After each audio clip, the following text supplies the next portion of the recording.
Selamat datang di analisis pasar kripto harian kita.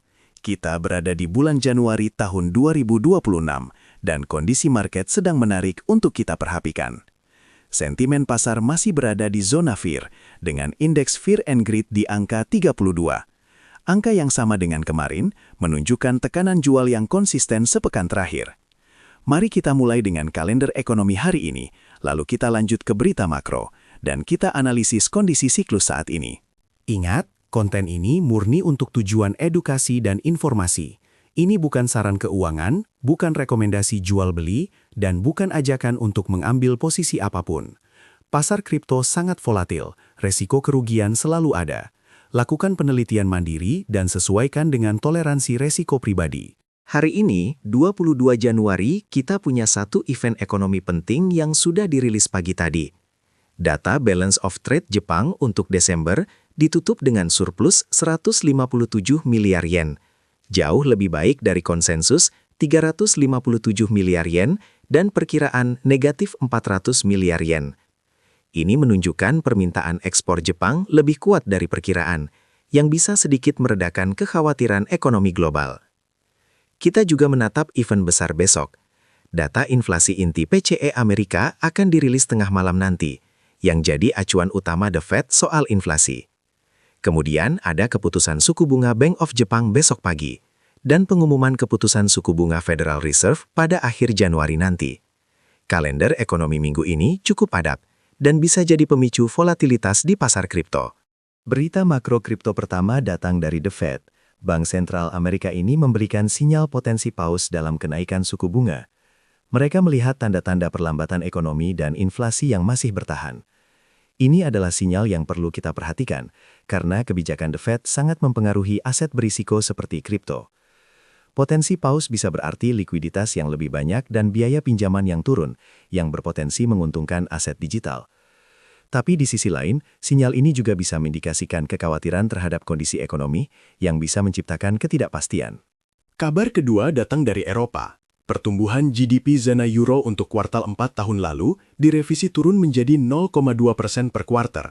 Angka ini jauh di bawah estimasi sebelumnya dan menunjukkan aktivitas ekonomi yang lesu.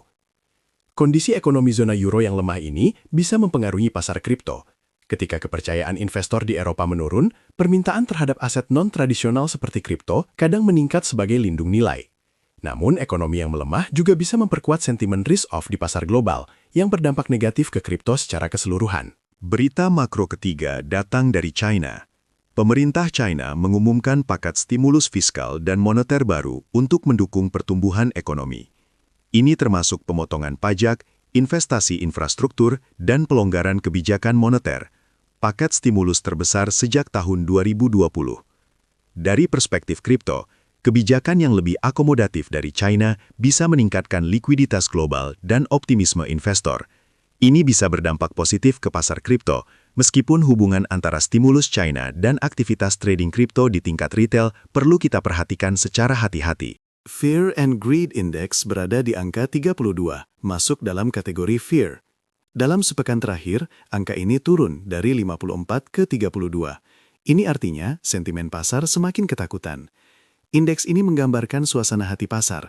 Ketika angka rendah seperti ini, biasanya tekanan jual mulai berkurang dan investor mulai melihat peluang di level harga yang lebih rendah. Namun perlu diingat bahwa fear belum tentu menjadi sinyal pembelian langsung. Kondisi market lagi sensitif dan tekanan masih terasa.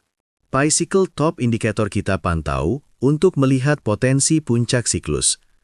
Saat ini, garis moving average 110 hari berada di $98.271, sementara garis 350 hari dikali 2 berada di $202.417. Harga Bitcoin saat ini berada di sekitar $88.000, masih jauh di bawah kedua garis tersebut. Indikator ini belum memberikan sinyal kuat bahwa kita berada di puncak siklus. Secara teoritis, ketika garis 110 hari menyilang di atas garis 350 dikali 2, itu adalah lampu peringatan puncak. Namun, kondisi saat ini justru menunjukkan kita masih berada di fase konsolidasi atau koreksi. Puel multiple saat ini di angka 0,8. Indikator ini mengukur profitabilitas penambang relatif terhadap rata-rata historis. Angka 0,8 menunjukkan kondisi tidak menguntungkan bagi penambang karena harga Bitcoin yang rendah dibandingkan biaya operasional.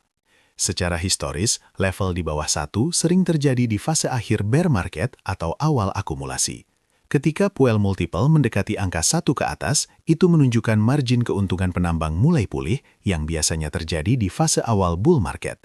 Jadi, angka 0,8 ini menunjukkan kita masih berada di fase akumulasi atau konsolidasi, belum masuk fase ekspansi kuat. Dari 30 indikator siklus yang kita pantau, tidak ada satupun yang saat ini memberikan sinyal kuat bahwa kita berada di puncak siklus.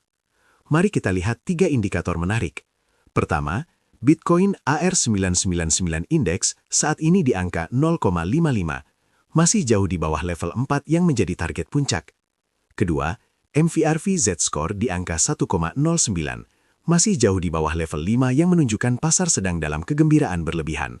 Ketiga, Bitcoin Rainbow Chart saat ini berada di level 2, di mana level 5 adalah zone bubble.